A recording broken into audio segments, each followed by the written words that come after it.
buggul kenn xam ko wala ki nekk homosexualité nekk góor jigéen di ko nëbb buggul kenn xamal ko ak ki nga xam ne lesbienne la di ko nëbb ak franc-maçon ak ki nga xam day jaay yamba et tout ça di ko nëbb yoonu Jamra nekku ci xam nga li Jamra di xeex mooy yow ngay def affaire góor jigéen exposé ko ci place publique bi ne man góor jigéen laa di influencer jeunesse bi kooku la Jamra amal affaire mais Jamra amul affaire ak ki nga xamante ne bii véritablement li muy def daf ci ànd ak sutura daf koy nëbb buggul kenn xamal ko donc nit aussi bu ko yàlla suturaalee yow da nga koy suturaal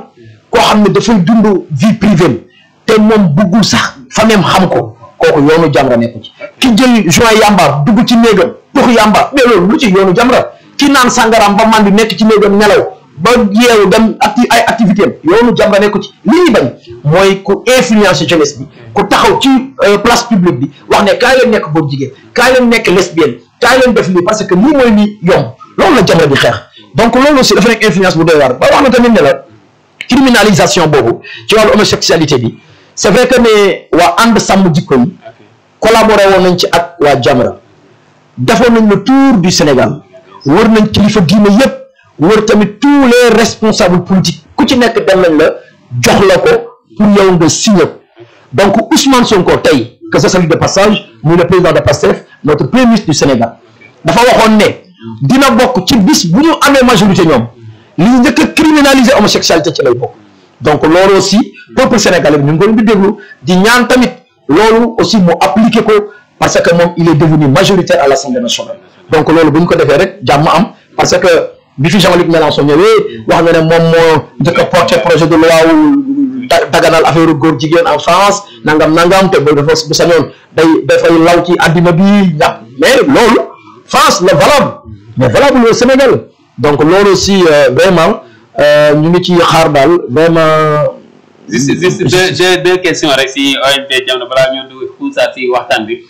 ñu gis ni tamit sénégalais yi bëri gis ni itam Jamra bëri na si yoo xam ni waroon na kaa xeex du si parce que soo seetee actuellement si yenn série télévisées yi ba tey dëgg la doon ngeen si wax mais ba tey il paraît que ba tey la woon ba tey jugee gu fi parce que da nga gis yenn série télévisées yi léegi dañuy saaga de solin bi tamit nu mu nit ñi di solee par rapport ak ni ñu doon jouer théâtre bu njëkk boobu uute na combat bi yombul si yéen te ñenn ñi gis ni itam pourquoi Jamra depuis boobu ba léegi pourquoi pas ngeen créé leen benn mouvement boo xam ne au moins durant les élections législatives di ngeen mën a am benn ay représentants au niveau de l'Assemblée nationale pour mën leen xeexal li nga xam ne moom ngeen di xeex parce que li ngeen di xeex yëpp parce que société au niveau du Sénégal ñi siy ànd ak yéen bëriwul de waaw mooy li ma la xam nga tey bu ñu jógee di xeex affaire homosexualité Sénégalais yëpp toog abstenir mooy yaa problème bu ñu jógee di xeex affaire drogue Sénégalais yu bëri yëg ko ba pare toog abstenir yaa problème bu ñu jógee di xeex loo xamante ne bii baaxul ci dundu doomi aadama mooy série télévisée yi daf ci am koo xam ne moom lañ ko dénk muy waa CNRA